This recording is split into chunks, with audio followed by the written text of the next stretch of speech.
and to all of our guests here today. This is such an important occasion.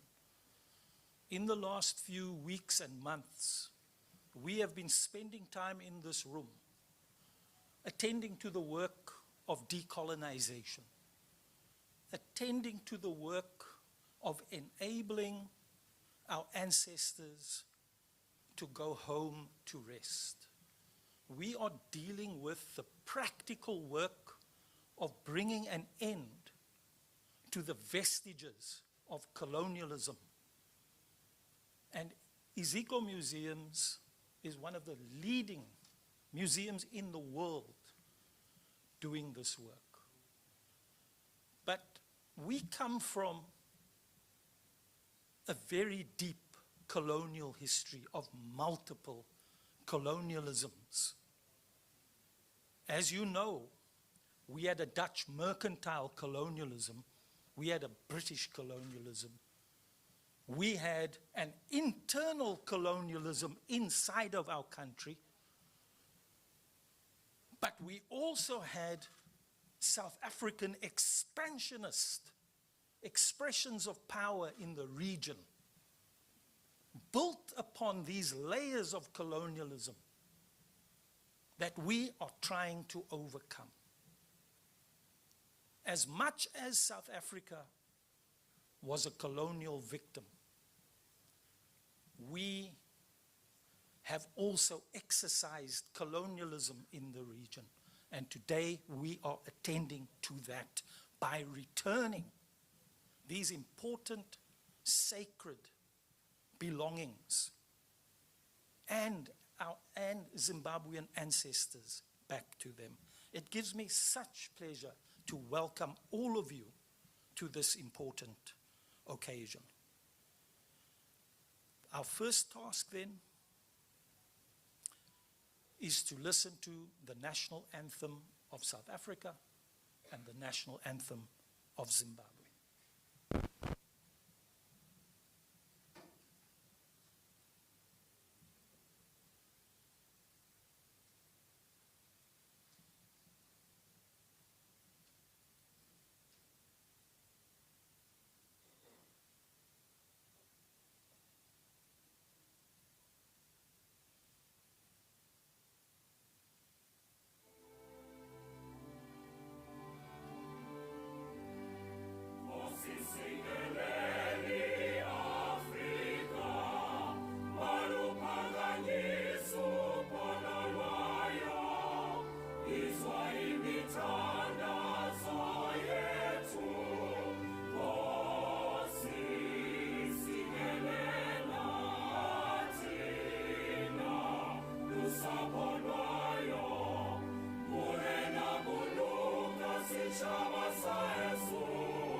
It now gives me great pleasure to call upon Mr. Khereshi Mokoena to make some short remarks on behalf.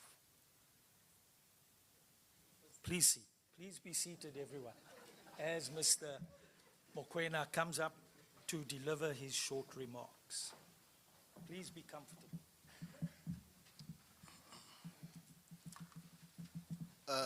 Program Director, thank you very much.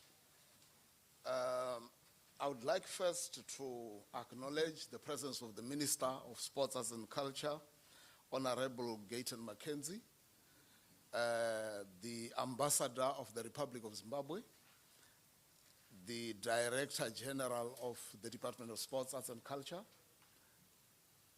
the Chairperson of Iziko Museum in absentia, and members of the staff, the acting CEO of Iziko, and the CEO of the South African Heritage Resources Agency, and all other institutions that are represented.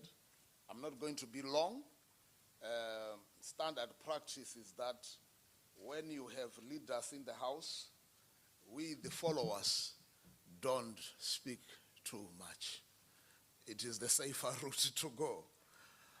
The National Heritage Resources Act of 1999 was promulgated as a statement of principle that South Africa, with its complex past, its pain, its richness, its heritage, is worth celebrating. It is also that the heritage of South Africa is worth protecting, but also to serve to address past injustices. And through heritage, we can continue the work of healing and nation building. Today, the National Heritage Resources Act reaches beyond the borders of the Republic of South Africa.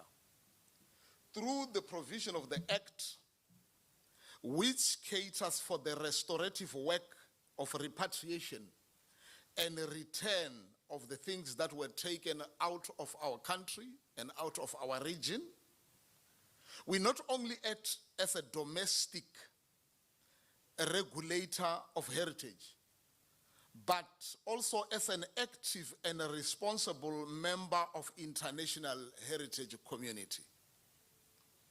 The National Heritage Resources Act provides for regulation of movement of heritage objects to ensure that those movable pieces of memory cannot simply be exported nor imported without proper authorization. Colonialism and its activities has resulted in a situation where communities and countries are stripped of their cultural assets, and they've been left poor as a result of the work of colonization. Standard practice is that we know colonization only politically, but the fact of the matter is that colonization was also cultural. Many countries today, they know of ancestors whose heads, whose bodies were buried without other limbs, including the heads. So that is what colonization has done. I therefore want to acknowledge the work of various individuals and institutions and teams in ensuring that through this work, the work done by the damage caused by colonization is actually reversed. In this specific project where South Africa is returning on agreed terms the objects of cultural importance to the people of Zimbabwe and the ancestral remains, SARA has worked closely with the Iziko Museums of South Africa, Groote Schuur Museum, Zimbabwean authorities, and heritage practitioners to ensure this process was done with agency, care, and importance that it deserves. I therefore want to acknowledge the work of the various individuals and the teams involved. What we are doing here today is to not only hand over and return treasured cultural objects and ancestral remains, but we are reaffirming our shared commitment to dignity, memory, and redress of colonial injustices. The Zimbabwe bird, as it is known to be, the Zimbabwe bird and the pillar were removed during a colonial era that often disregarded the custodianship of local communities. And this return will affirm the dignity of the citizens of Zimbabwe. As such, we do not see this as just a transaction of material, but this is an act of recognition and restoration.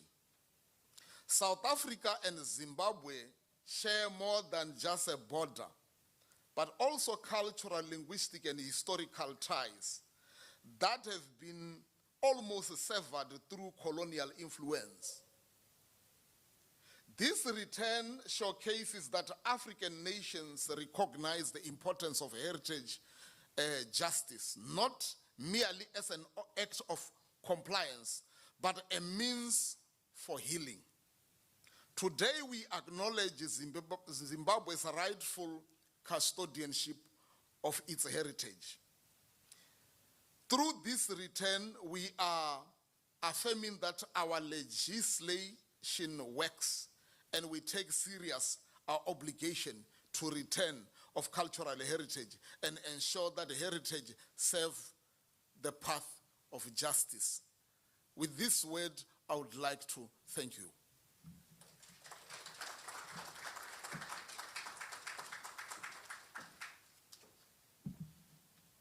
Thank you very much, Mr. Mokoena. Immediately, I call Mr. Ron Martin to present us a traditional leadership Indigenous perspective.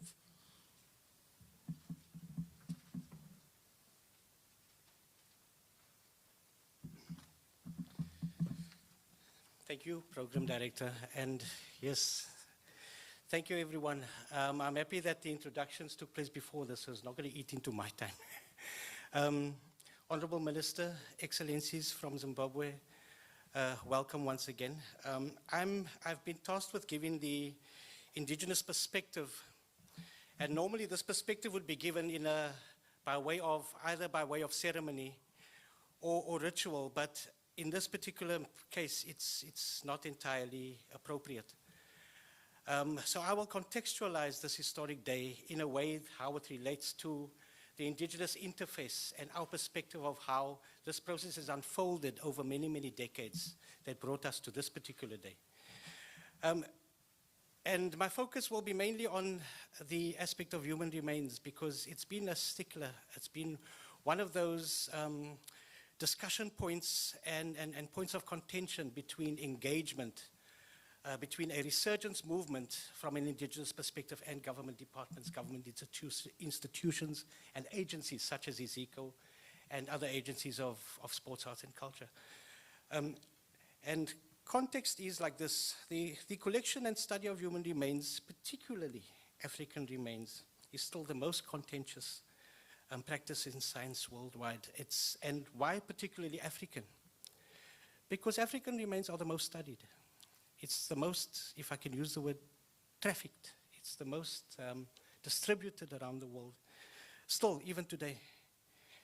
And yes, there are debates taking place at institutional, academic levels, but these debates around the ethics of those practices often exclude the Indigenous voice, the African voice, the very subject that gets debated about. So how do you determine that level of ethics? It's a discussion that still needs to take place, and it's a discussion that still continues to take place. This institution, at least, is listening. As Indigenous activists and leadership, we've been engaging with IZICO since 1997 after the first international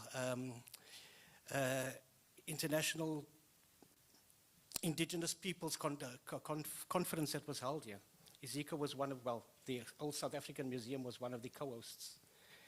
And since then, the discussion has yielded at least a positive partnership and engagement between Indigenous leadership and this organization. The discussion continues till today. Our activism has had to evolve to include terminology that relate to the science of it. And now, you have to understand this. Scientific terminology was always used to exclude discussion with Indigenous people. But we quickly had to learn terms like AMS, radiocarbon dating and isotope stabilization, things like that. The human body parts like metatarsal, metacarpal, these are things that are being exported for study to other countries. And if these terminologies are used and we don't understand them, then we don't know what's happening. We don't know that that's our ancestor or a piece of our ancestor that's been sent overseas for study. So we had to learn these things so that we could speak the sciencey language. And I think Iziko has actually assisted the movement in that sense, because you allowed us in and you allowed us to do our apprenticeship under all of these sciencey people so that we could understand these things and actually engage more positively and more proactively and more fruitfully in these discussions. That is one thing that I have to give this institution credit for. So, as a descendant of the Indigenous Khoikhoi people of the subcontinent, as well as a heritage scholar, I, as well as my chief, Zenzile Khoisan over there, who I acknowledge, participates, or still participating in these engagements. But why am I saying all of this?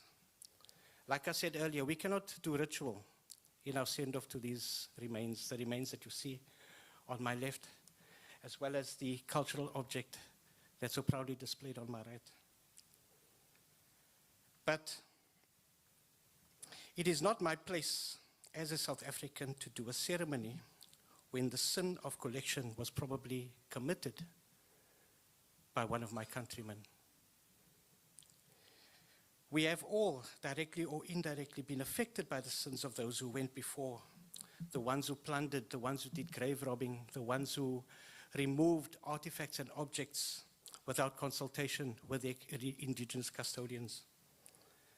So, I mean, those guys named Jones, Rhodes, whatever, I mean, sorry, I don't know if those are the guys that we're actually talking about, but yes, these are the contexts that we move within, and these are the rights that we are rectifying, even though we are not the perpetrators.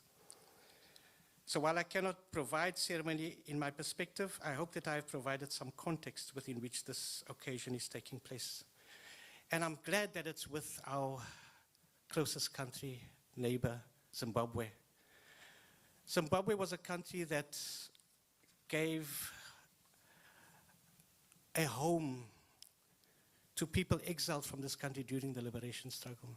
My chief, Zenzile Khoisan, was one of those.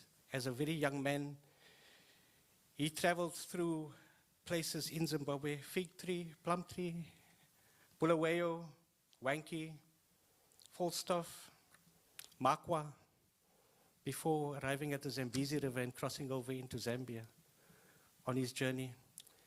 And it's through the hospitality of these countries that nurtured him and kept him alive during those turbulent times that he is actually back and can lead our resurgence movement as well as our partnership with this institution to assist us all in rectifying this horrible past. So I thank you personally for that, Excellencies. Agencies of the Department of Sports, Arts and Culture, SARA, Iziko, etc.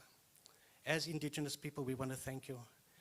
And this gladdens my heart because 3 decades of activism and partnership with you have given birth to this particular day.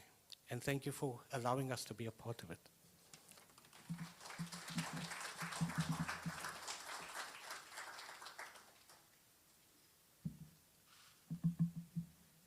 Ladies and gentlemen and colleagues, we now come to a very important part of today's ceremony.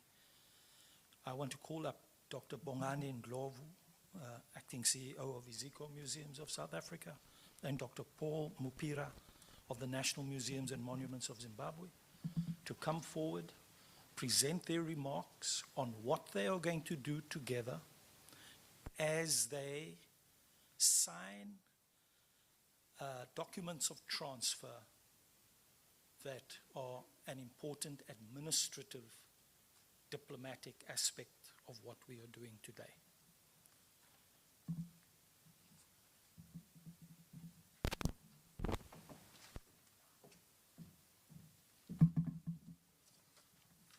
Thank you, Program Director, Minister, Ambassador, members of the Diplomatic Corps, colleagues, brothers and sisters, all protocol observed. Last year, on the 13th of March 2025, Minister Mackenzie officially launched a series of activities here at Iziko South African Museum, marking the bicentenary of Iziko South African Museum.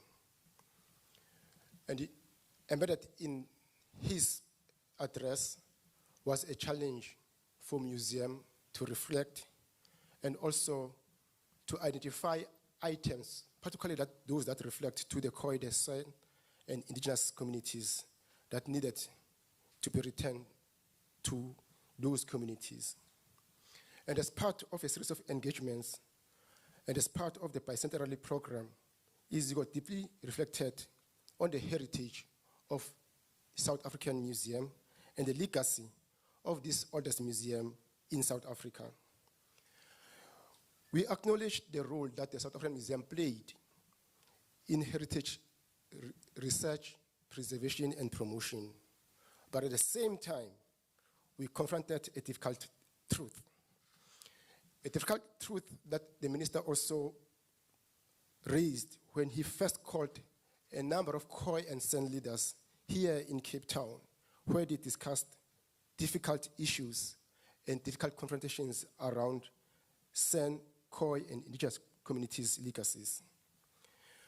We looked at how the South African Museum, alongside other museums, as we reflected last year, played an important role and a key role in the act of unethical collecting, in the act of grave robbing, in the act of looting, in the act of dehumanizing indigenous communities, in the act of making the other inferior.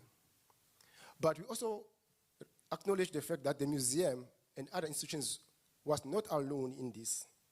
The museum was working with academics, missionaries, military officials, embassies, and other actors in this process of collecting, looting, and making what was called the other inferior. Today, on behalf of Iziko Museums of South Africa, and by default, the Iziko South African Museum, together with the National Museums and Monuments of Zimbabwe, and under the guidance of our respective governments, we take a meaningful step forward, a meaningful step that attempts to address this painful legacy. From a traumatic past, we are building new relationships. From a difficult colonial history, we are forging a new future, a future grounded in Ubuntu, a future grounded in museum practices that uphold human dignity and human rights. It is in this spirit that we respectfully hand over what has been generally referred to as the soapstone bridge, the pillar, 8 ancestral human remains, to our counterpart in Zimbabwe. We do acknowledge the role, a very active role that has been played by the ministry, by the department, by SARA, by also the Department of Public Works. Under their guidance, we've been able and we've been guided to reach this milestone. We express our sincere appreciation to our principals for their leadership in guiding this important rehumanization process. We look forward to working, as indicated earlier, with our colleagues in Zimbabwe, working and seeing that we collaborate and that this difficult path past usher in a period wherein we build on mutual collaboration, on mutual respect, and we also rely on each other's trust. With those a few words to our colleagues in Zimbabwe, we are ready to officially hand over the items that have been identified for us as Izigo to hand over.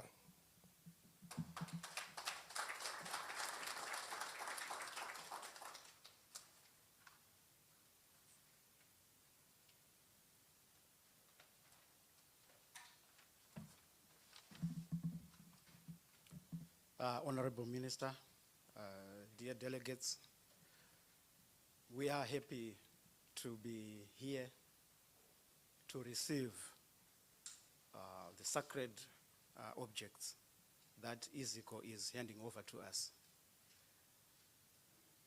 This journey started 137 years ago when the first bird was collected from the sacred enclosure of the hill complex of Great Zimbabwe.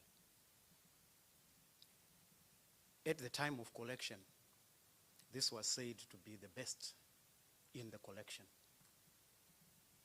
So we lost the best.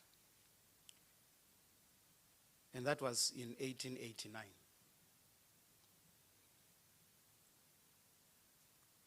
In 1891, 4 more followed from the same sacred enclosure. The person who had collected the first bird had hoped to go back and collect the other 4. But then somebody else came and collected the other 4 before him. And that was Theodore Bent. He also brought the 4 birds to the South African Museum. The first one was handed over to Rhodes. The other 2 birds remained in Zimbabwe, but those are the only ones that remained in Zimbabwe. The other one found its way in Germany. The repatriation process with South Africa started immediately after independence in 1981, when we received the 4 birds from the South African Museum. So we have always been collaborating in terms of the return of cultural property, and that is very significant. Of course, we lost a collection of 30,000 insects because it was an exchange. So we are looking at our colleagues to relook at that collection, because it was also the best of the best collection of those insects in Africa, as per scholars. The human remains are also significant. They have a more complex history because we don't know the exact locations where they came from. And so we still have a bit of work to be able to reunite the remains with the communities from where they were extricated. And as the previous speakers have already said, these were collected as curiosities and subjects of study. And I think this is now a discredited notion all over the world that the ancestors should lie where they, in the first place, requested to be buried when they died, with proper cultural rites. And our collection of these remains will ensure that we reunite them with their communities as far as we are able to trace the history of the different individuals. The bird is the proverbial saying, those who come first will become last. So we are collecting the bird that came first, last. We are still happy about that. And I am happy that our South African colleagues are keen to continue dialogue so that there are possibilities of collaborating in the return of any other items that we may have not been able to identify during this short period that we have engaged in trying to get the last Zimbabwe bird home. And I think that the focus was too much on the bird and not on the other cultural property that we may be able to exchange. So we are very happy and excited about this ceremony, and we are ready to receive the collection to transport it back home. I thank you.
You know, we've learned when we have been working, doing this work of repatriation and restitution, we have learned that when the bird goes back to Zimbabwe, it will no longer be an object.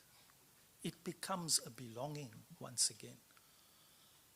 And when the dead return to Zimbabwe, they will not be human remains any longer. They will become ancestors once again. Now is the time to listen to the Reverend Paul Bayete Damasane, who is the Deputy Chief Secretary of the President of Zimbabwe, to talk on behalf of the Republic of Zimbabwe.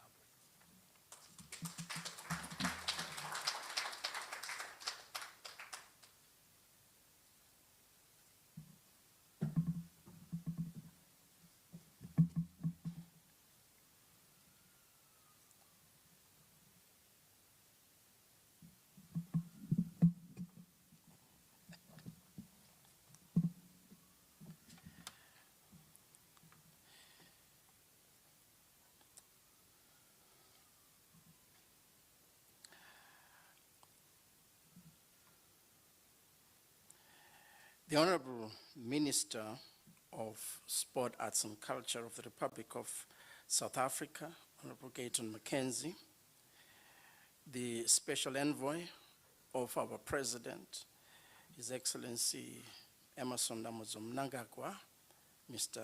Innocent Garissa Moyo, the Ambassador of Zimbabwe to the Republic of South Africa, His Excellency Lovemore Mazemo, the Chairman of the Izigo Museum Board and other members present, the representatives of SARA and other cultural institutions here present, senior government officials here present, ladies and gentlemen, comrades and friends. I am honored to address you this afternoon, close to 7 months since the first engagements we made on the bird on the 8th of October 2025 at the Groote Museum. Today, on behalf of the government of Zimbabwe, on this historic occasion, we witness the handover of the Zimbabwe bird, its pillar and accessories, the ancestral human remains from the government of the people of the Republic of South Africa back to Zimbabwe. it has been a journey of note for me as a citizen of Zimbabwe, but I believe it is a day of joy for the Zimbabwe bird, which has migrated in unfortunate circumstances to make a sojourn in the spiritual confines of Grooteskill for 130 or so years. Again, within the confines of Grooteskill, we are reminded that is where the sons of King Lobengula, Jube, and Rhodes were taken from Zimbabwe, then by Cecil John Rhodes, to be far from the people of Zimbabwe, lest they follow up on the throne of Lobengula. And they were brought up in Grooteskill, and Rhodes finally died and is buried today at Makhanda in the cemetery next to the Anglican Church in Makhanda. If the bird were to speak, it would articulate the journey better than I am. I do acknowledge that, Honorable Minister and dear colleagues, speaking to a people who are prevented from seeing their own guilt and facing up to some uncomfortable truths by their own uncomfortable, or rather by their own comfortable position, privileged, can be very frustrating. But I am gratified with the positive and supportive role of Izigo, Sarah, and the DSAC staff that we were engaging with. The process made engagement very amicable. It was tough, but it was very friendly, because we knew we were talking to people that were thinking like we were thinking. Today, the deep symbolism and significance of this occasion lies in the truth of our shared being as Zimbabwe and South Africa. It also lies in the commitment both Zimbabwe and South Africa have made with regards to international, multilateral, and continental conventions. I speak of the UNESCO and the AU, African Union Agenda 2063, as it pertains to culture.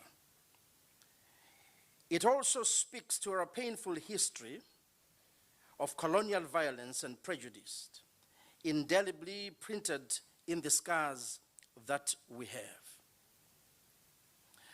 The beauty of this event is in the shared commitment that Their Excellencies President Matamela Cyril Ramaphosa and Emmerson Dambudzo Mnangagwa have resolved to correcting historical injustices through mutual diplomatic and technical cooperation at various levels, from technical, diplomatic, and political. Our two presidents are united in the truth that our future is in our hands, and it is none but ourselves that can change or shape our destiny. We say back home, ilizwe lakhiwa ngabanini balo.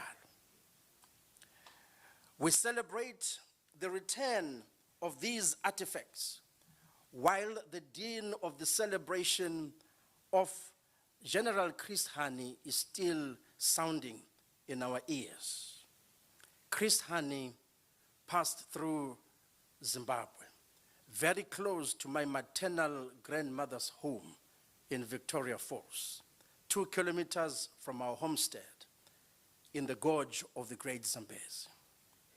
And they fought the Great Wange battle alongside Joe Modise,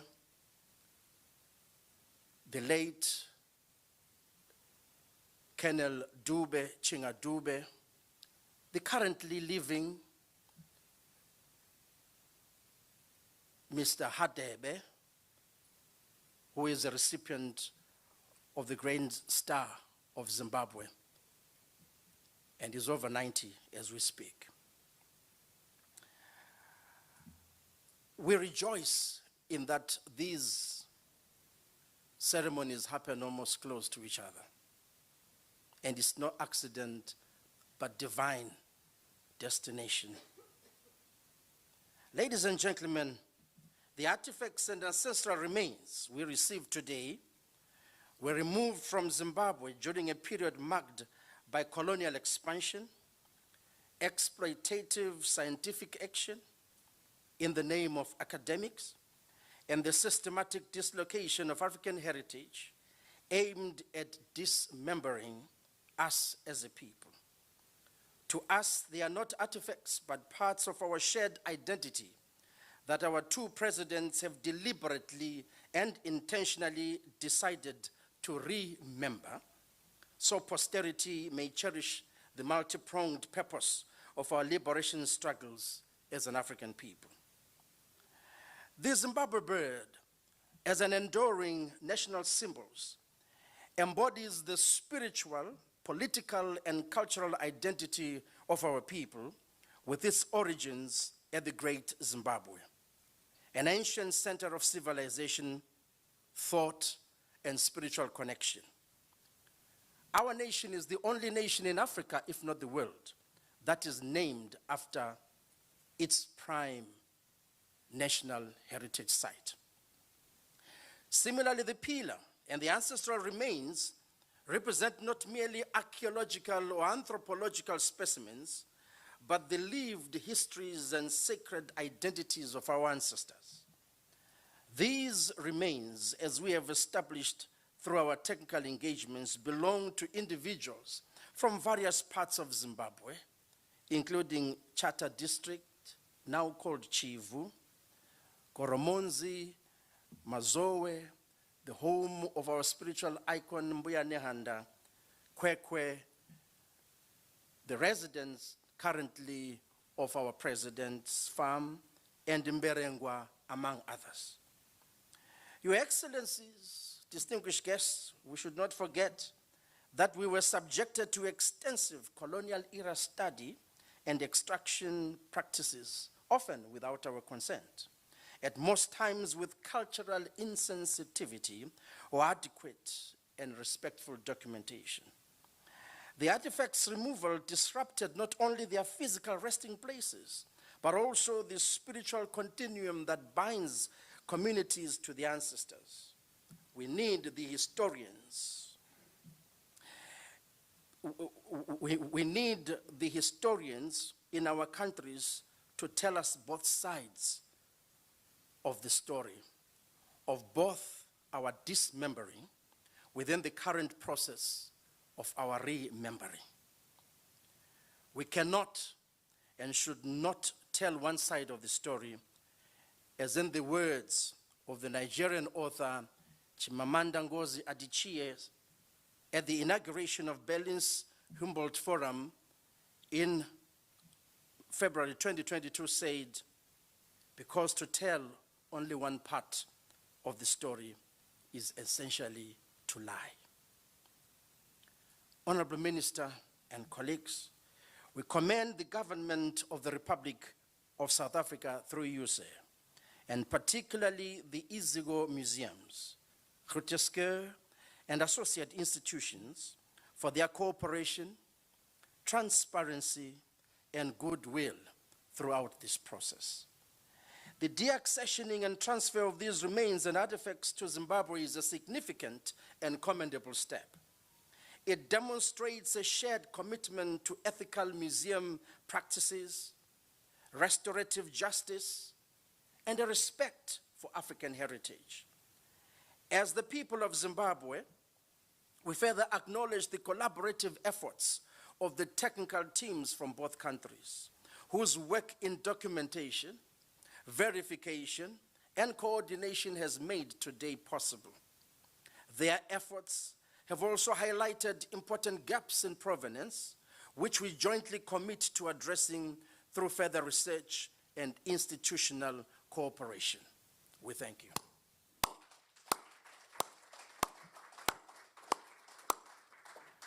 Honorable Minister, ladies and gentlemen, comrades and friends, this handover ceremony is not an end in itself.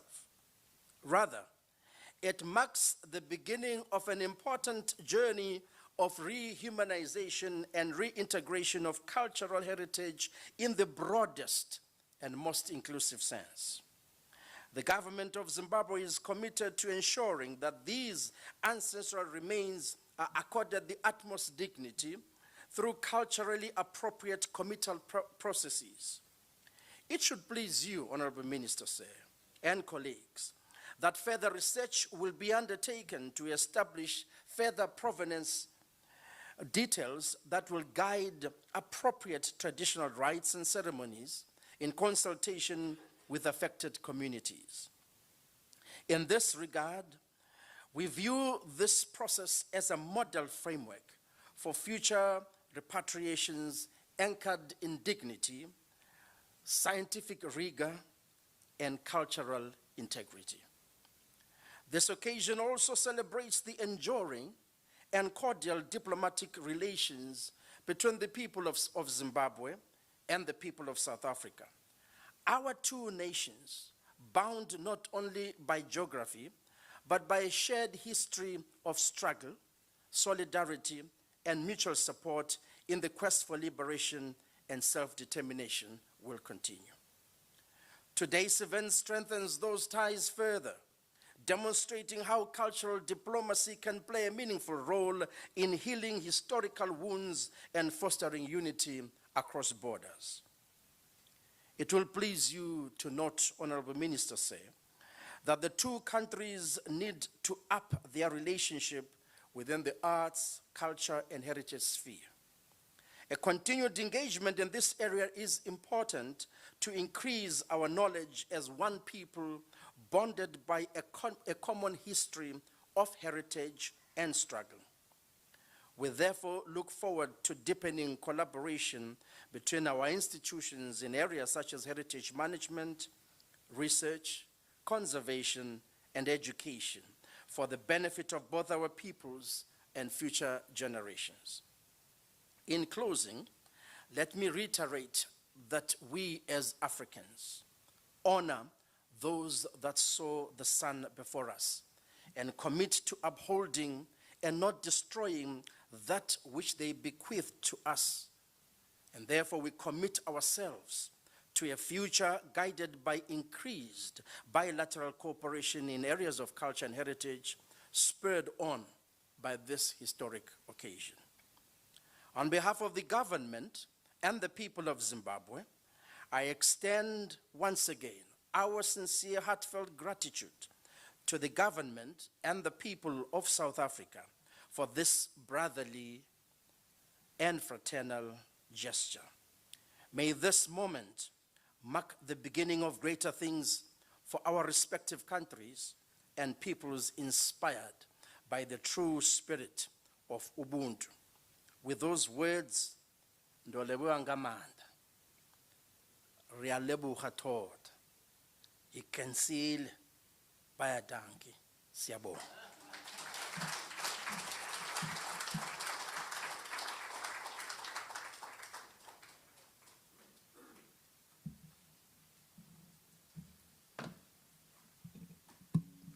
Thank you so much, Reverend, for drawing our attention to these deep historic ties that we have. And you reminded me of a visit just 3 weeks ago to our university by the still living Comrade James April, who fought at Wange alongside Chris Hani. And also to remember the late Comrade Basil February, who fell in that battle. And some of that work of collaborating is already underway. I'm very pleased to say that in our midst today, on a very short visit to South Africa, we have Dr. Njabulo Chipangura, one of the main heritage professionals and scholars of Zimbabwe, who got part of his education at the University of the Western Cape. Now, it is my great pleasure to call upon our Director General of Sport, Arts and Culture to make a few remarks and to introduce our Honourable Minister.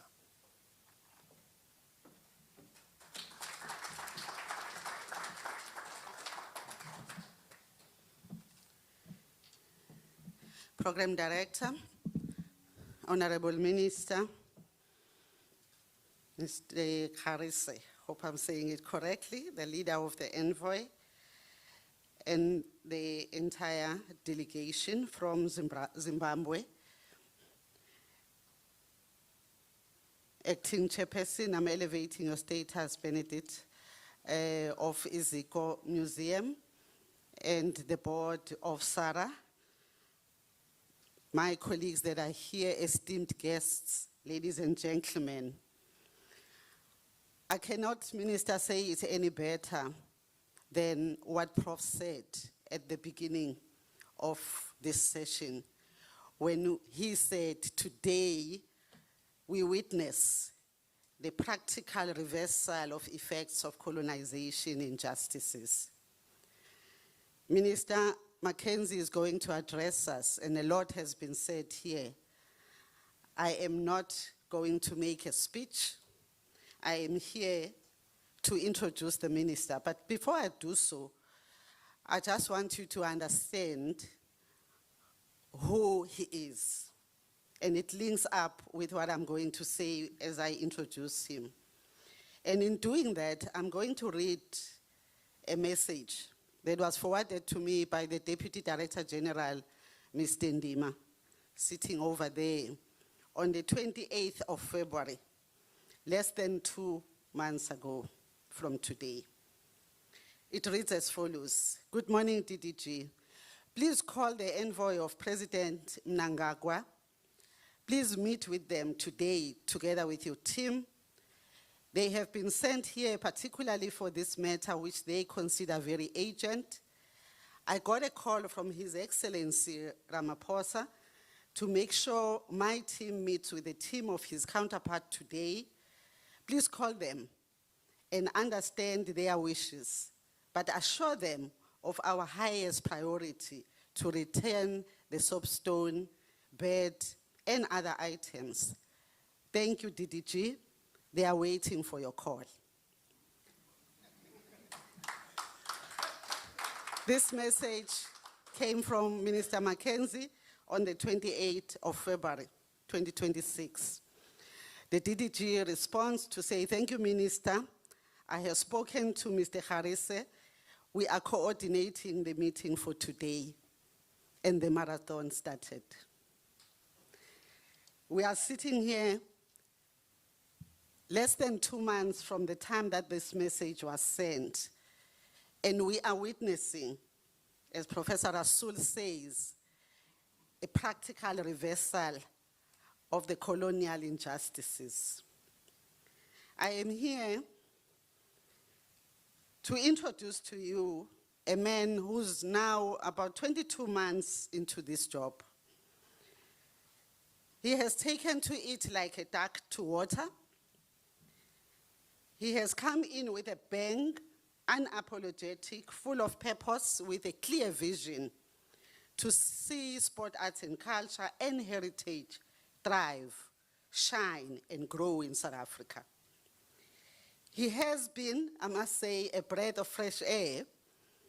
I've been working for government, in government and outside of government for quite a number of years. We won't mention them, how many years it's been.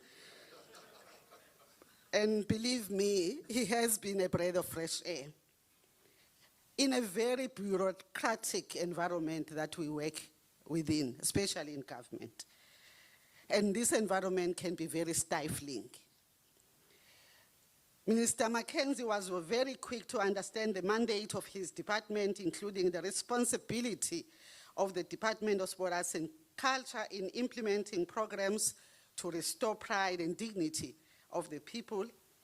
As a result, he outlines the vision, challenges his team. You just heard the message sent on the 28th of February, and now we're here.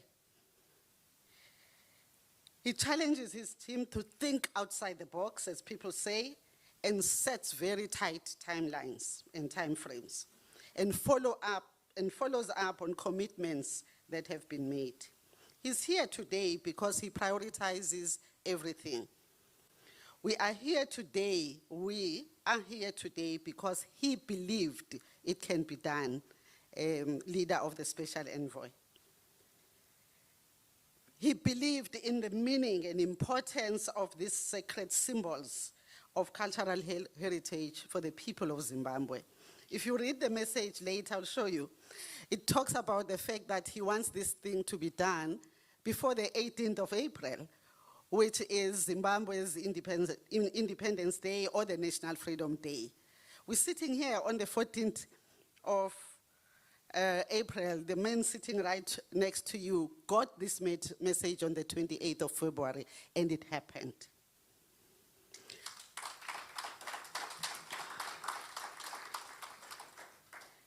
He is, by virtue of where he comes from, an established businessman, an entrepreneur who, before joining government, ventured into different industries, achieving success in those spaces.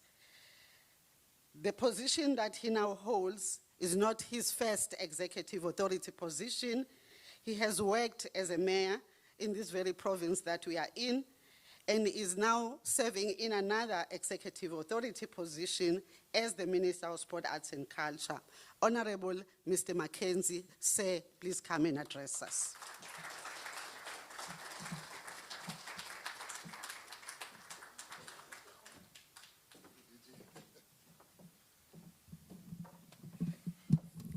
Please be seated, please be seated. Kindly be seated.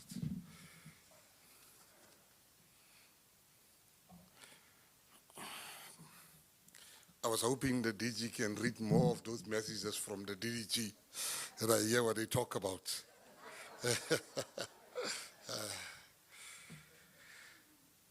The Director General, the CEO, Fiziko, Reverend Damasani, the Ambassador of Zimbabwe, hello and welcome. I think it's a week where you have presented your credentials to the President. So when we came here, he was leading us to the 5th floor. And I said, it's a very risky maneuver for a man that just arrived in South Africa to lead us in a building owned by us. You are most welcome. To all the dignitaries, Mr. Ron Martin, everybody that's here, everybody's important. I say that a week or so ago I was in trouble because somebody said to me, Minister, don't forget to thank the pastors that are here. So, Reverend, I thank the pastors, Mr. Garissa. When I was done, during lunch, the bishops came to me. What have we done wrong to you for you not to greet us? That was during starters. During the main course, the evangelist came to me. What have we done wrong to you for you not to recognize us? During dessert, Professor, the apostles came to me. Said, we hope one day you'll tell us what we did wrong. So I don't want to make that mistake again. Hence, I want to greet the bishops, the apostles, the evangelists, and even the brothers that are still going to be appointed. We are greeting you. Even you that once become a pastor, you are also greeted. So we've greeted everyone. I'm sitting here listening to what was said here, the history of this sacred bird. Maybe some amongst us do not understand when it was mentioned that there was a trade-off with insects. There was insects that Zimbabwe had, that the apartheid regime wanted. And they said, send us those ones that you have, because it was a special type of different insects there. And we'll return 4. To show you those were very important, very much needed, much sought after insects they had. But because this took precedence above all else, the Zimbabweans reluctantly agreed to that. Now, I've heard today the Zimbabweans want them back.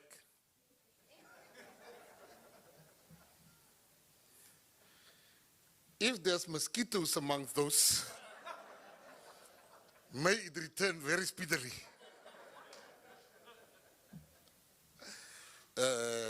On a serious note,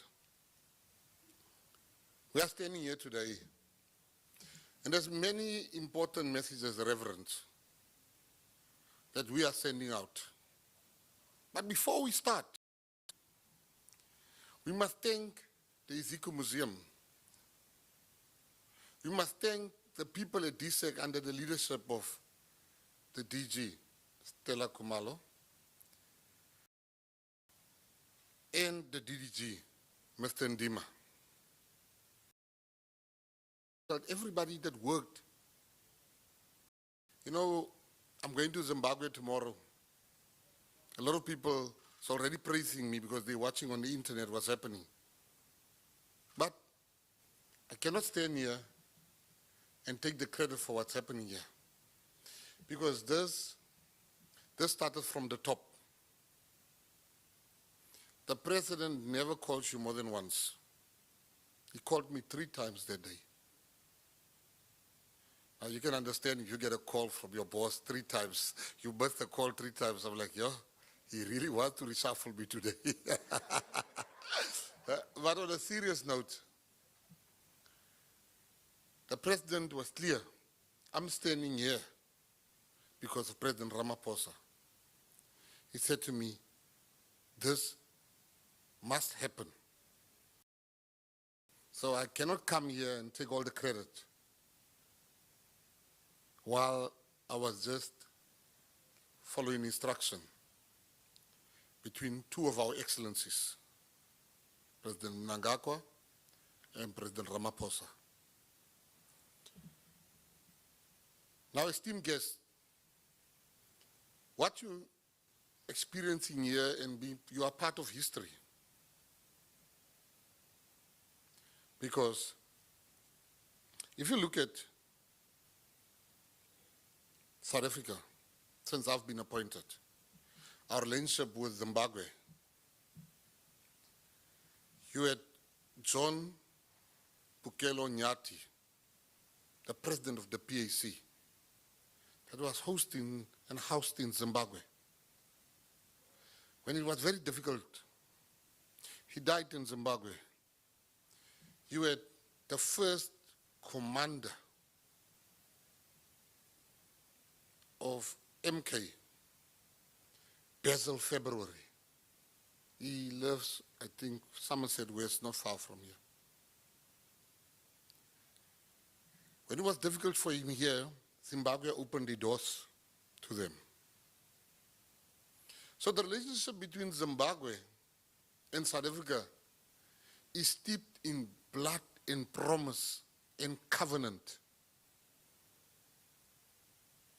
Now, here's the uncomfortable, the elephant in the room I want to address. Many, many Zimbabweans will say, when some of us say you must go home, they will call us, Reverend, that we are xenophobic. And I want to address that here today. When the envoy came, I dropped everything and I said, let's go for dinner. I've been nothing but collegial. But here's the uncomfortable truth. When you run away from your country, you must come with a reason to ask, why are you running away? Then you start saying things like they want to kill us. They kill people in Zimbabwe. And that is what's happening here. We hear the worst of Zimbabwe as a country by some of the people that must justify why they are here without papers. Zimbabwe does not have a murderous regime. There's no war in Zimbabwe. This act shall show the ones that is willing to stare the truth in the eye, that we are not xenophobic. We love Zimbabweans. But loving Zimbabweans, we also learn from Zimbabwe. I got a complaint from a coach here by us, a reverend. He wrote a very big letter to my office that he has not been allowed, or his agent wrote a letter that Zimbabwe does not allow him to coach to be a deputy coach in one of the leagues there. And he wanted me to act, because Zimbabwe say what he does is not a special skill. And I agree with Zimbabwe. That wasn't a special skill. Zimbabweans must take preference in Zimbabwe. And that's why I've never made a noise about that. And South Africans should get the jobs, and where there's a special skill required, it should go to a person that has that special skill, no matter which country he's from. So I had to mention that today, because I serve a living God, and God is a way of just making things possible. I was called the biggest xenophobe, but today it is me that has been put at the head of returning the property of Zimbabwe.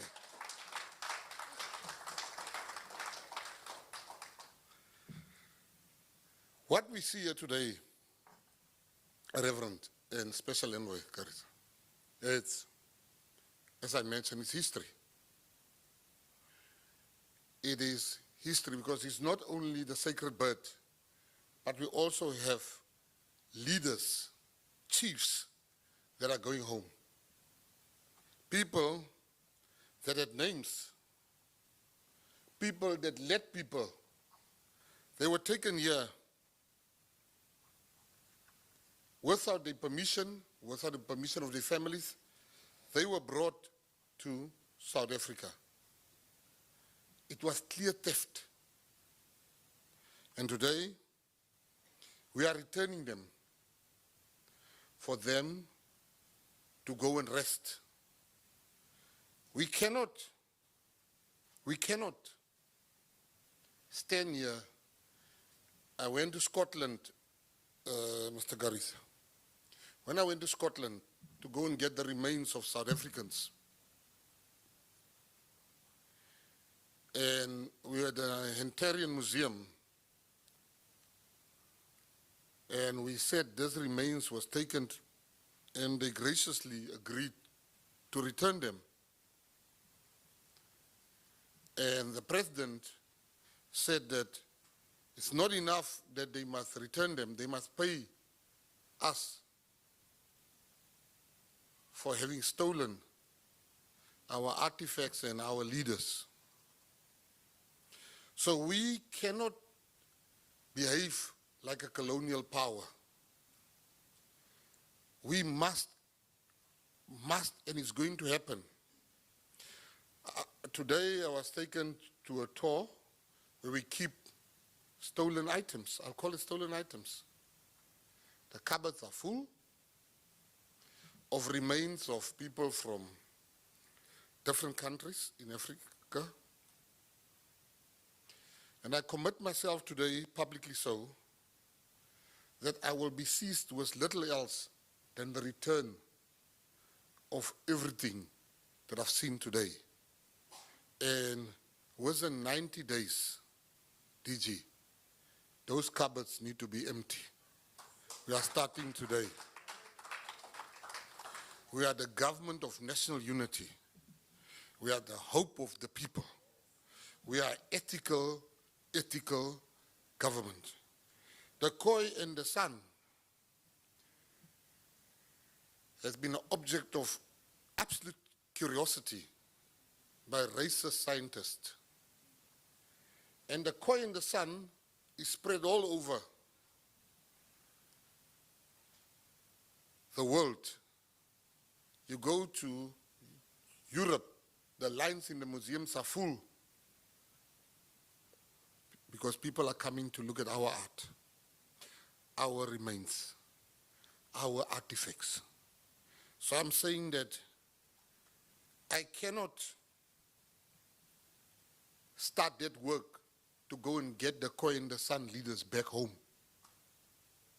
to go and look for King Hintsa, to go and look for Koning Waterboer. If I lead an organization or a department that is guilty of the very same things. So to Zimbabwe, I want to say thank you. Thank you for the manner, Mr. Gariza, and way you've handled this. Very dignified, very collegial, very respectful. I want to thank you. To our people of Iziko Museum, today you'll be getting the first letter where we want a whole list of every remain that does not belong to us. Because we cannot behave like our oppressors. We cannot behave like a colonial power. We have enough art, we have enough history, we have enough artifacts to fill our museums with the truth and with dignity. So today, the bird is going home. I was joking earlier with the Reverend and Ambassador, because there's still a debate among the very smart people. The people that got, you know, when they talk about their CVs, you will hear LLP, PhD, they will remix the whole alphabet. Serious people. They are still, you know, Reverend, I was at a function. There was 2 Mackenzies. So I tell the story to my staff. There was 2 Mackenzies, so they messed up the papers. When they introduced me, they mixed me with this educated Mackenzie, highly educated. And they said, the next speaker, which was me, he's got an MBA, he's got a PhD. I'm sitting there like, what am I going to do today?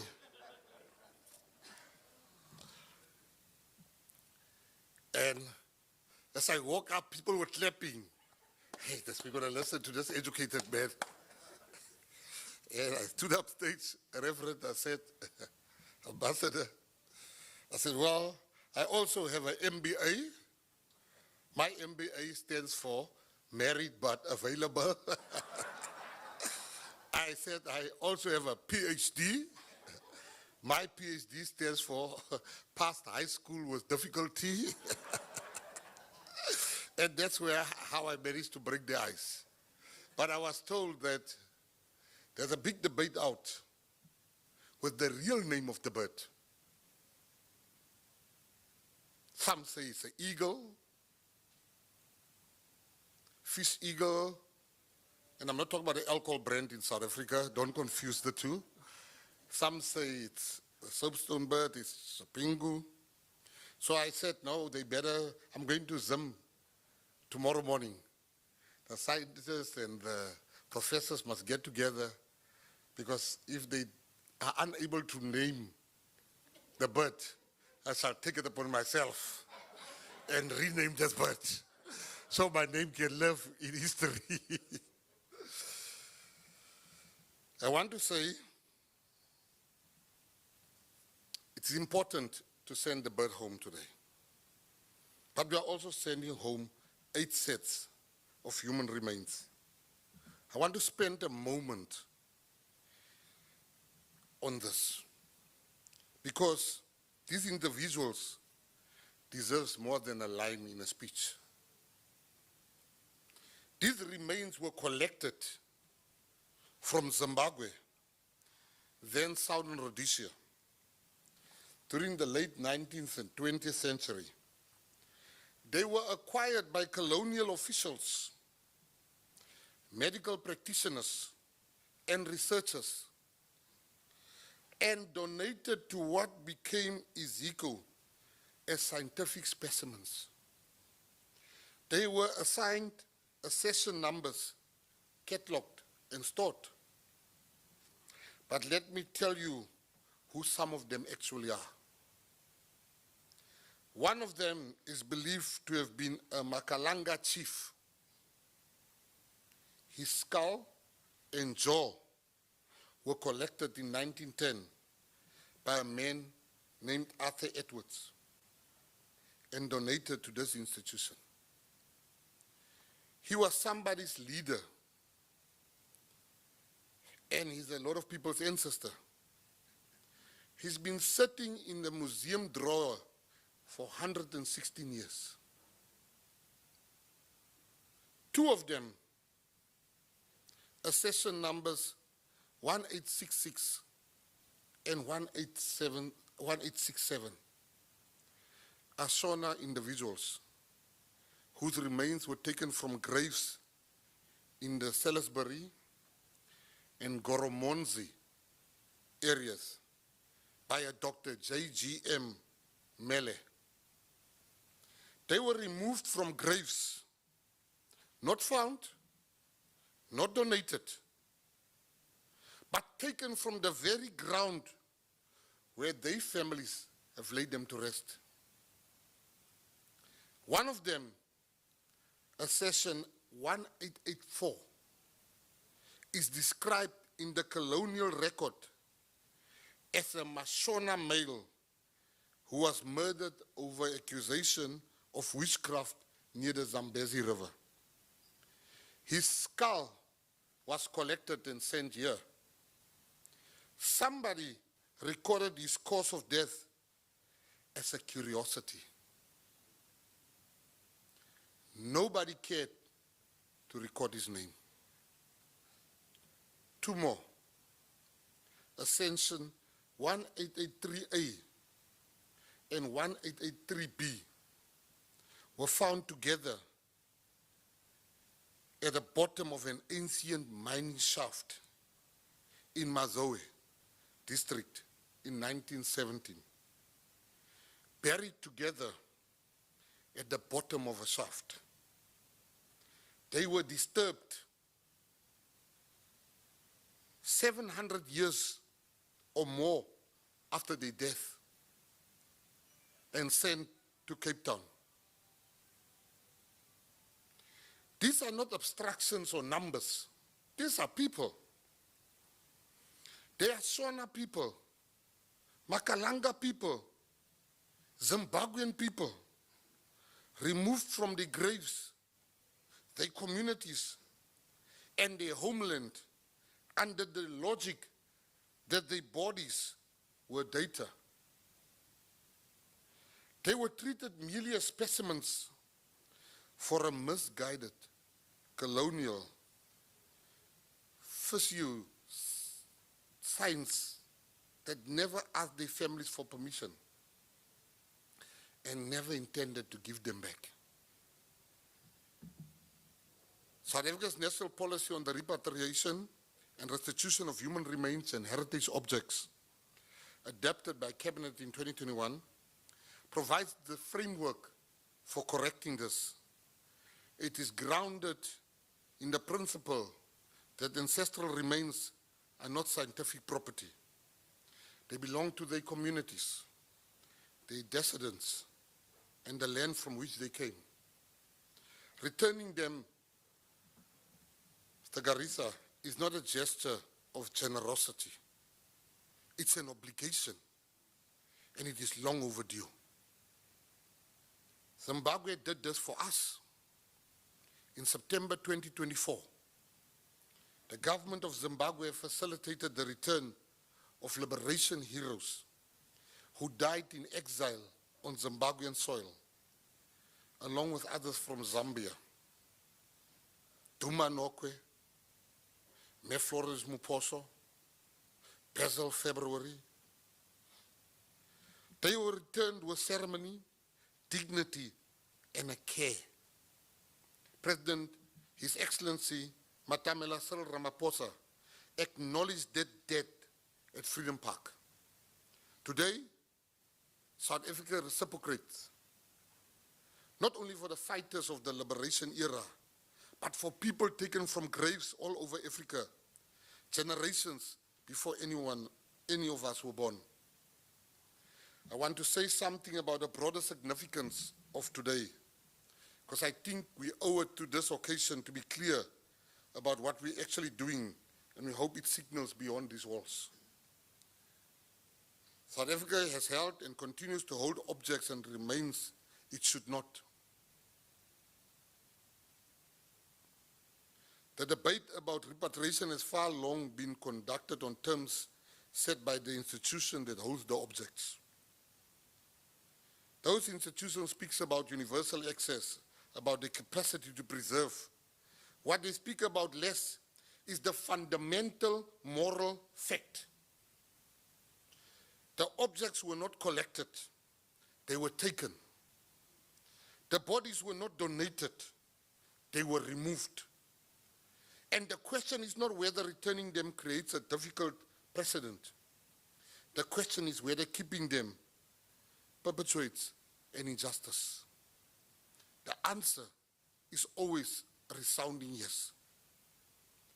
South Africa is not a perfect actor in the story. We held this sacred bird for 137 years. We cited the 1910 Act when Zimbabwe asked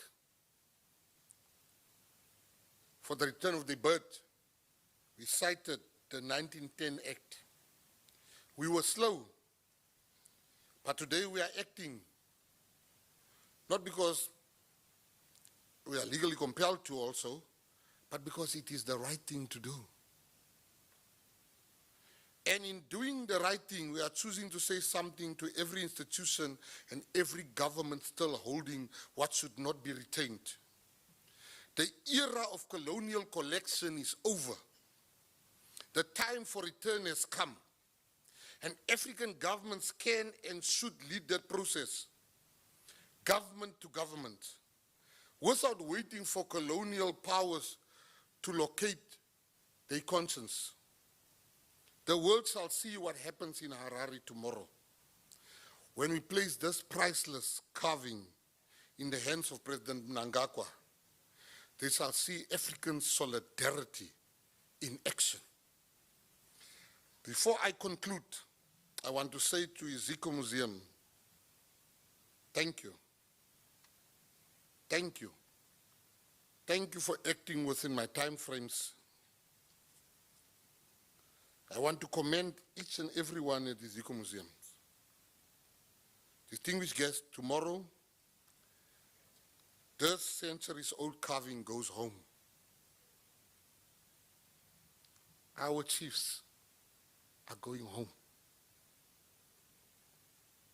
It will not be the Zimbabwean soapstone bird anymore, nor an object in the library at Groote Schuur.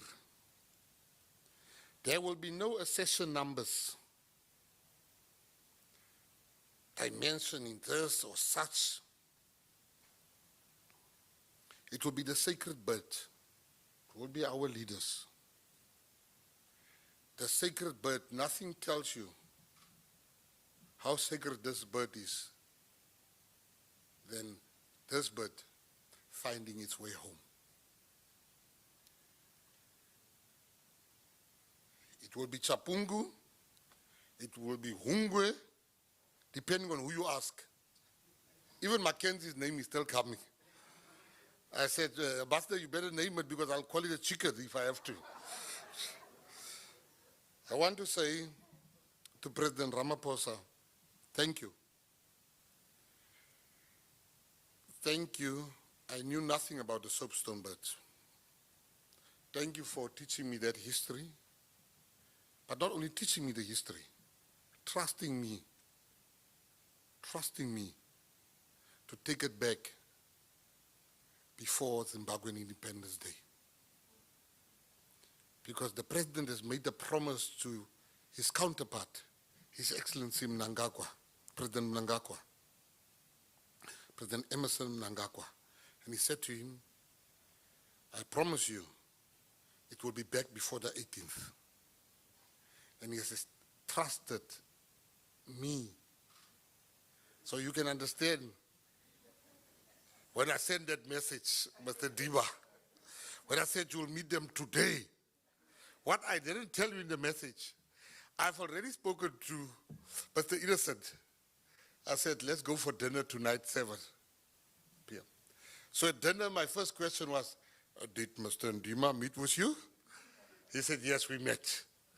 If you didn't meet with him, it would have been World War III in the Department of Sport, Arts and Culture. But thank you, Mr. Ndima.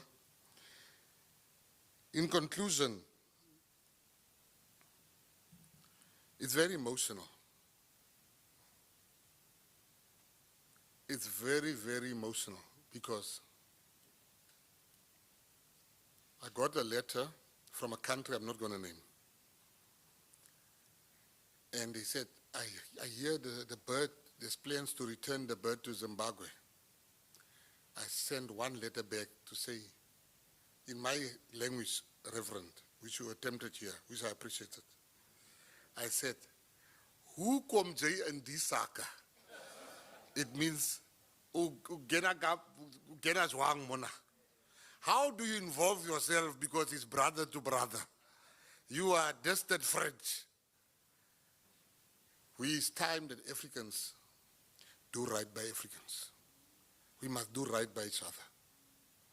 This thing does not have any Europe involvement or West involvement, even Chinese involvement, Asian involvement. It is African to African.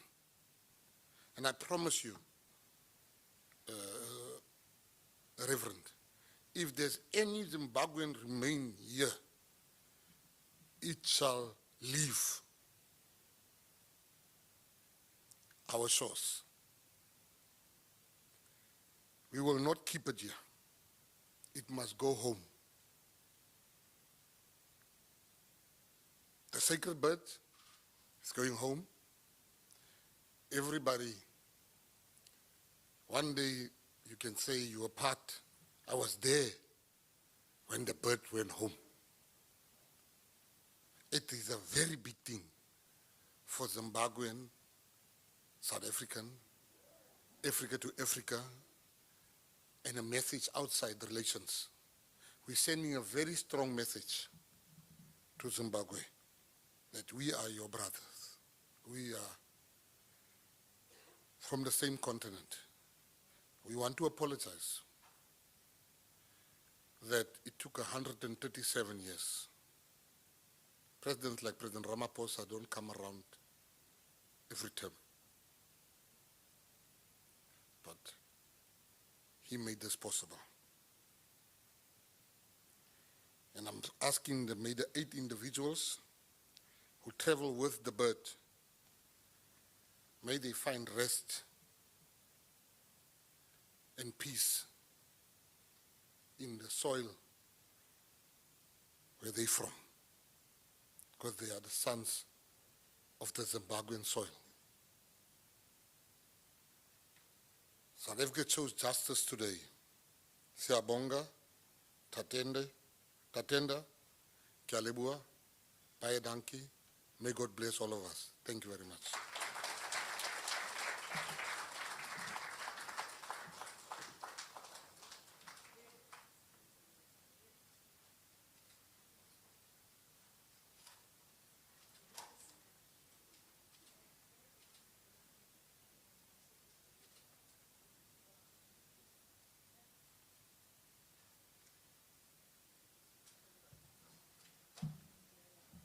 Thank you very much, Minister. That was extremely powerful.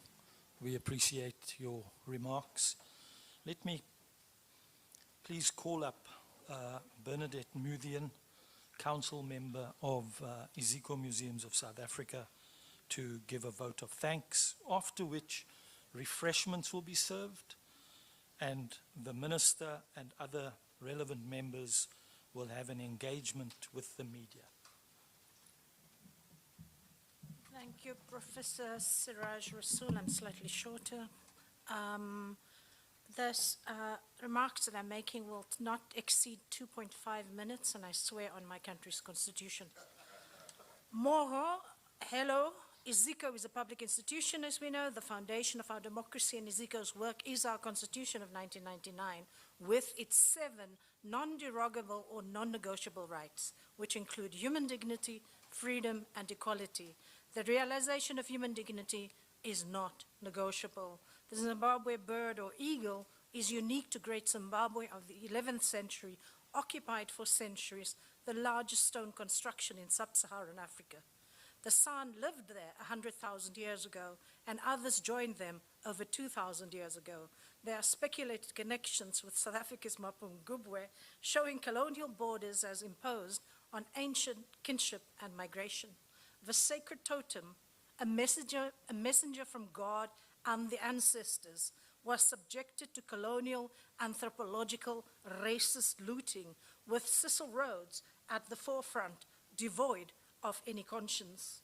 This ancient, magnificent bird symbolizes post-colonial freedom of Zimbabwe, tied to us, its southern neighbor, its cousin, and signifies the importance of our country's commitments to Pan-Africanism, the African Union, and our SADC region. It also speaks to the UN Charter on Enslavement and the UN Draft Treaty on Crimes Against Humanity, with repatriation or rematriation of ancestral remains and so-called artifacts at its core. Recently in Kinderlee, in the deep Northern Cape, where we buried 63 coffins of ancestral remains, President Ramaphosa declared current government policy: return and rebury, reiterated by our Honorable Minister. Human dignity, including of the deceased and of our culture, is not negotiable. And so too we promise Zimbabwe are those sacred insects or valuable insects of yours, especially the mosquitoes. Our Minister Mackenzie, at the same Kinderlee funeral, graciously acknowledged that his work is built on the labors of his predecessors. We thank him for that graciousness, but he is the first minister to catapult the issue of the return and rematriation or repatriation of ancestral remains and so-called artifacts in such a quick and efficient and beautiful and dignified way. For that, we thank him especially. And the veterans who've been working on ancestral remains for decades, like Prof. Rasool, will especially acknowledge this, that is in this administration, that this has been accelerated, much to our delight, as we can then sleep at night. So we thank our minister and his department. We thank Sarah and other partners for their tireless collaborations with us and others on restoring human dignity and cultural dignity to our country and our continent. To the government and people of Zimbabwe, our neighbors, our friends, thank you for walking this painful and healing journey with us. To Iziko Council and staff, past and present, from ACEO Bongani to our cleaners, Marcel and Yasmina, we see you and appreciate you. As we collectively work together in the spirit of Ubuntu, I am because I belong, I am because I care, and Madibas, my favorite Batopele, service to the people. Together we continue healing our countries, our continent, and the world. Thank you, Ndino Tenda, Tatenda. I'm so proud to be an African and a Pan-African today.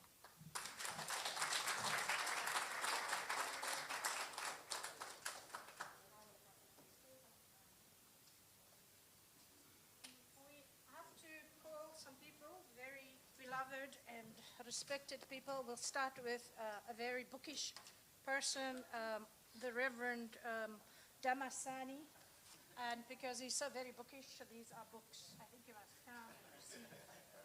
Is it 2 books on them? So come upstairs and receive it. This is the bookish nurse, very heavy, and this other book. Thank you for this.